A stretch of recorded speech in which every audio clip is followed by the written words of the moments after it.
জেলার সর্বস্তরে নেতৃত্বরা উপস্থিত রয়েছে।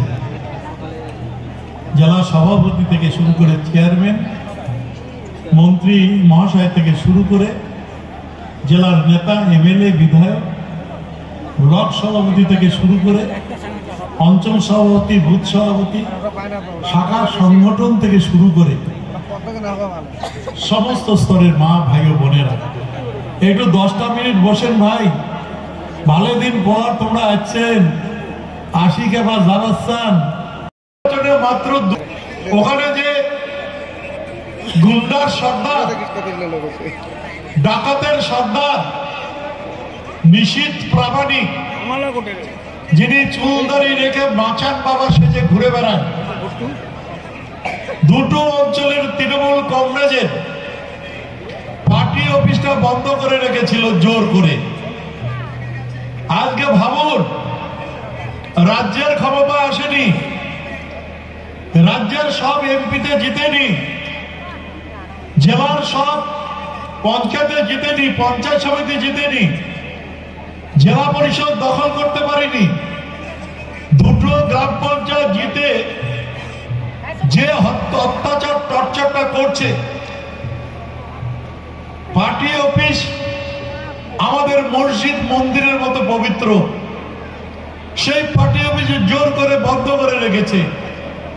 একবার ভেবে দেখবেন, আগামী দিনে যদি লোকসভায় হেরে যান, 19-এর লোকসভা নির্বাচনের পরে যে অত্যাচার হয়েছে, ত্রাস সন্ত্রাস হয়েছে, তার থেকে অনেক অনেক গুণ বেশি ত্রাস সন্ত্রাস করবে সিপিএমের যে দূষর বিজেপির হারমাদরা।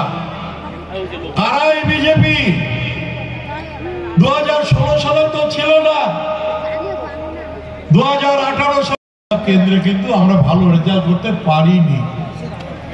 উদাহরণের মতোই আমারও একটা প্রশ্ন, এতগুলো কর্মী যেখানে আছে, যে দলের আছে, ছাত্র যুব থেকে শুরু করে, মহিলা থেকে শুরু করে, ট্রেড ইউনিয়ন থেকে শুরু করে, তাহলে আমাদের এত ভালো ফল হলো না কেন? খারাপ ফল হলো কেন?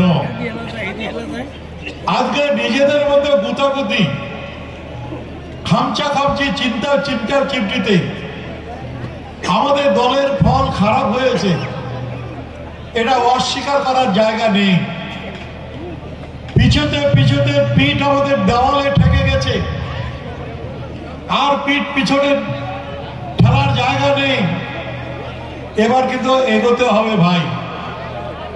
আজকে আমরা সবাই মিলে ভেটাগুড়িতে গিয়েছিলাম, যেখানে দুটো বিধানসভা, আমরা এখানে বিধানসভায় জিতছি।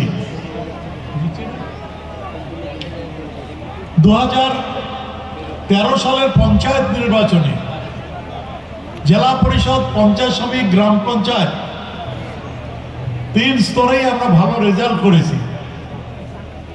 14 সালের লোকসভা নির্বাচনে আমরা ভালো রেজাল্ট করেছি। কোচবিহারে প্রথম কোনো ডানপন্থী প্রার্থীকে জিতিয়ে রেণুকা সিনহা, তাকে আমরা পার্লামেন্টে পাঠাতে পেরেছি। 16 সালে বিধানসভা নির্বাচনেও আমরা বিপুল ভোটে জয়যুক্ত হয়েছি।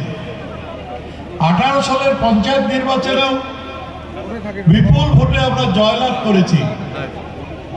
দুর্ভাগ্য যে 19 সালের লোকসভা নির্বাচন থেকে আমাদের কেন পরাজয় শুরু হলো, এবং 2019 সালের লোকসভা নির্বাচনে আমরা হেরেছি, 2021 সালের নির্বাচনে আমরা হেরেছি, 2022 সালে গ্রাম পঞ্চায়েত নির্বাচনে জেলার বিভিন্ন ব্লকে তুলনামূলক হিসাবে ভালো রেজাল্ট হলো। উৎসব, অনুষ্ঠান, পুজো কিংবা এমনি সময় অত্যাধুনিক হেয়ার কাটিং এর সাথে নিজেকে আরো আকর্ষণীয় করে তুলতে চান? তাহলে আর দেরি কিসের? আজই চলে আসুন আমাদের প্রতিষ্ঠানে। এই প্রথম অত্যাধুনিক সেলুন উপহার দিতে আপনাদের মাথাভাঙা শহরে হাজির translate professional, the ultimate salon, destination for ladies and gents. আমাদের এখানে hair cut, hair spa, hair colour, hair treatment, straightening, facial, pedicure, manicure সহ সমস্ত ধরনের কাজ করা হয়ে থাকে। তাহলে আর দেরি কিসের? নিজেকে আরও সৌন্দর্যায়নের লক্ষ্যে আজই চলে আসুন আমাদের প্রতিষ্ঠানে। আমাদের ঠিকানা মাথাভাঙা থানাপাড়া রোড, মাথাভাঙা, কোচবিহার। আমাদের যোগাযোগ নাম্বার 9932232777।